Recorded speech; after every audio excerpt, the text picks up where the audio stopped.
சுற்றுலா பார்க்கலாம்ல. உங்கள எல்லாரையும் சந்திக்க ரொம்ப மகிழ்ச்சியா இருக்குங்க.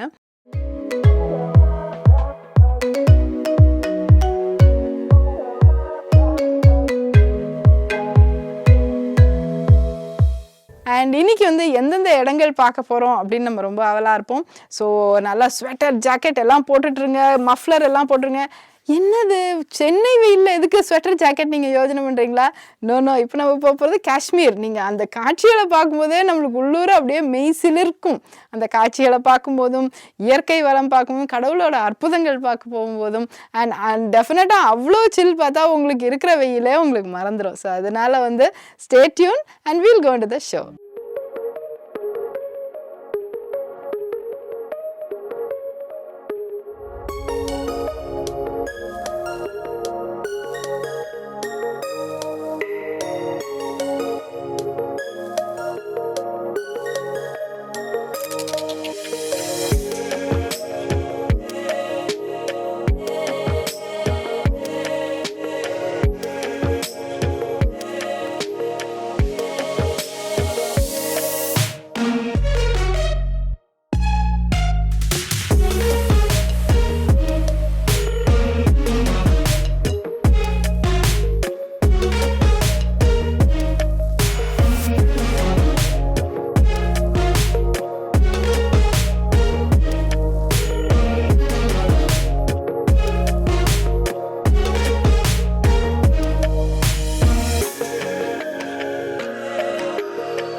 இப்போ நம்ம வந்து ஒரு மூவி பார்க்குற மாதிரி நம்ம இமேஜின் பண்ணிடலாம்.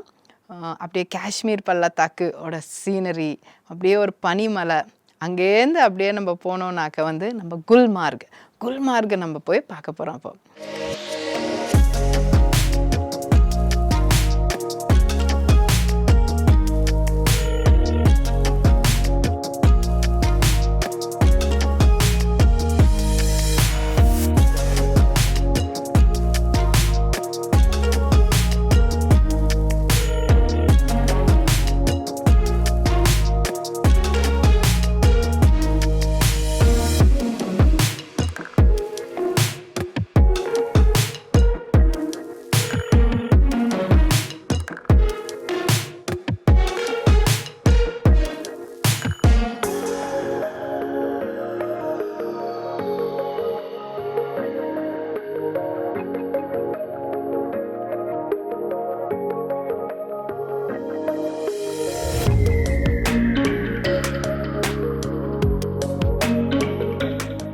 காஷ்மீரில் பல்வேறு இடங்கள் பார்த்துட்டு இருக்கும்போது இப்போ குறிப்பிட்ட ஸ்பெசிஃபிக் இதை பற்றி கொஞ்சம் டீட்டெயில்டாக போயிட்டுருக்கோம். அதில் தான் இந்த ட்ரங் வாட்டர் ஃபால், உருதுவில் அதோட ப்ரொனன்சியேஷன் ஒரு சற்று வித்தியாசமாக இருந்தால் கூட பொதுமக்கள் இதே அப்படி சொல்கிறதுனால அந்த இதை வந்து ஒரு ஹிடன் ஜெம்னு சொல்லுவாங்க. ஒரு கம்ப்ளீட்டாக மற்றவர்களுக்கு தெரியாமல் ஒரு ஜெம், அந்த மாதிரி ஒரு இடத்த வந்து இது பாராமுல்லா டிஸ்ட்ரிக்டில் இருக்குது.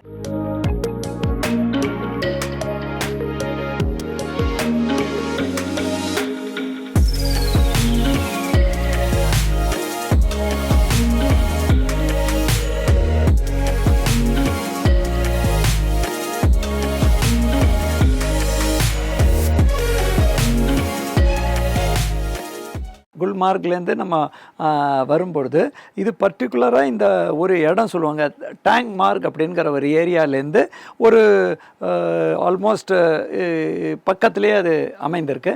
ஸ்ரீநகர்லேருந்து பார்த்திங்கன்னா இது ஒரு 40 கிலோமீட்டர் டிஃப்ரென்ஸில் இருக்கும். இதோட ஃபீச்சர்ஸ் என்னென்னா, ஒன்று இந்த வாட்டர் ஃபால் எப்போவுமே ரொம்ப பியூட்டிஃபுல்லாக தான் இருக்குங்க. ஏன் நம்ம தென்காசியிலையாக இருக்கட்டும், இல்லை சின்ன குற்றாலம், கோவை குற்றாலமாக இருக்கட்டும், நம்ம எப்படி சாதாரண ஒரு வாட்டர் ஃபாலை என்ஜாய் பண்ணுறோமோ அப்படி வரும்போது இந்த பிக்சர்ஸ்க்கு பர்டிகுலர்லி காஷ்மீர் ஏரியாவில் இருக்கக்கூடிய வாட்டர் ஃபால், அதுவும் அந்த வின்டர்ஸில் அதற்குன்னு ஒரு தனி ஒரு சிறப்பு இருக்குது. ஸோ ட்ரங் வாட்டர் ஃபால் வந்து இது ஆக்சுவலி உண்மையிலே பார்க்குறதுக்கு ஒரு ஃபேரி டேலோட பிக்சர் மாதிரி இருக்குங்க. அது இயற்கை எப்படி தான் இப்படி இருக்கோ, இல்லை கடவுள் எப்படி தான் இப்படிலாம் அற்புதங்கள் அமைக்கிறாரு அப்படிங்கிறதே தெரில. அவ்வளோ அழகாக இருக்குது. அதாவது அருவி கொட்டும்போது ஒரு சில இடங்களில் பனியாக அது உறைந்து போய், ஆனாலும் இந்த வாட்டர் ஃபாலில் இருக்கிற தண்ணி வந்து லிக்விடாகவும் கொட்டிகிட்டு இருக்கு. ஒரு சில இடங்களில் உறைஞ்சிருக்கு, ஒரு சில இடங்களில் ஃப்ரீ ஃப்ளோயிங்காக இருக்குது. ஸோ இது வந்து வின்டர் போக போக அது டோட்டலாக ஃப்ரோசன் அருவி மாதிரி அது ஆயிடுது. ஸோ இதுதான் இந்த ட்ரிங்க் வாட்டர் ஃபாலோட அற்புதம். ஆக்டிவிட்டீஸ் ஆப்வியஸ்லி இவ்வளோ அழகான இடத்துல ப்ரைமரி ஆக்டிவிட்டி நம்ம எல்லாரும் திங்க் பண்ணவே வேண்டாங்க. ஃபோட்டோகிராஃபி தான் ப்ரைமரி ஆக்டிவிட்டி. இந்த காஷ்மீரில் போய் டெஃபினட்டாக இந்த ஃபாலை பார்க்காம நம்ம வருது. அதுக்கப்புறம் இதற்கான வாய்ப்பு மீண்டும் மீண்டும் வராது.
பெஸ்ட் டைம் என்ன டைம் பெஸ்ட்டு இந்த மாதிரி ஏரியாவுக்கு விசிட் பண்ணோம் அப்படின்னாக்கா, ஃப்ரோசன் வாட்டர் ஃபாலை பார்க்கணுன்னா டிசம்பர் டு பிப்ரவரி.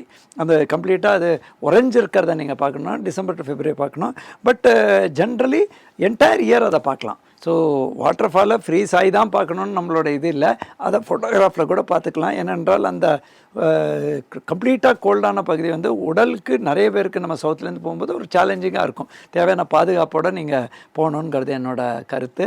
டெஃபினட்டாக நீங்கள் இந்த ட்ரோங் வாட்டர் ஃபாலை ரொம்ப ரசிப்பேங்க.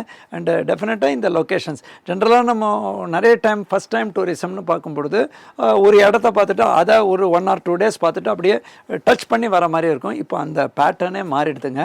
நம்ம எந்த ஏரியா போனாலும் ஒரு வாரம் இருந்து அந்த இருக்கக்கூடிய அனைத்து இடத்துலையும் ரசித்து, ஏன் சற்று உள்ளே போய் வரக்கூடிய சேலஞ்சஸ் இருந்தால் கூட இன்னொரு வெஹிக்கிள் ஏற்பாடு பண்ணி போகக்கூடிய இதில் தான் இப்போ எல்லோரும் பிளான் பண்ணுறாங்க. நம்மளோட நிறைய டூரிஸ்ட் ஆப்ரேட்டர் இதுக்கான பேக்கேஜ்லேயே இதெல்லாம் கவர் பண்ணி கூட கொடுப்பாங்க. நீங்கள் அந்த மாதிரி டூரிஸ்ட் ஆப்ரேட்டர் மூலமாக போனீங்கன்னா அதை தயவுசெய்து முன்கூட்டியே உங்களோட எங்கெங்கே போகணுங்கிறத ஒரு லிஸ்ட்டை போட்டு அவங்ககிட்ட சொல்லிட்டீங்கன்னா அதற்கு தகுந்த மாதிரி ஏற்பாடு பண்ணுவாங்க.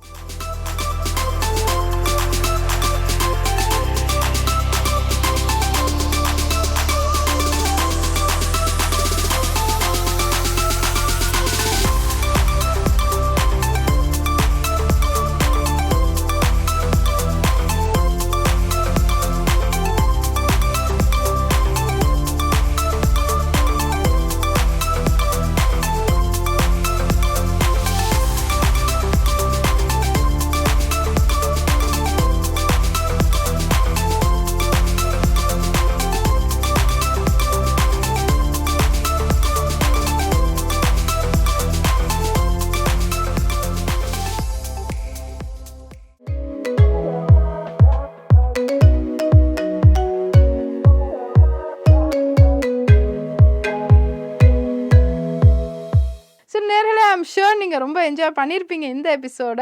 நம்ம இன்னும் டிஃப்ரெண்ட் இடங்கள் இந்த ஏரியாவில் அப்படியே பூந்து நிறைய இடங்கள் போய் பார்க்க போகிறோம். Stay tuned and watch us next week.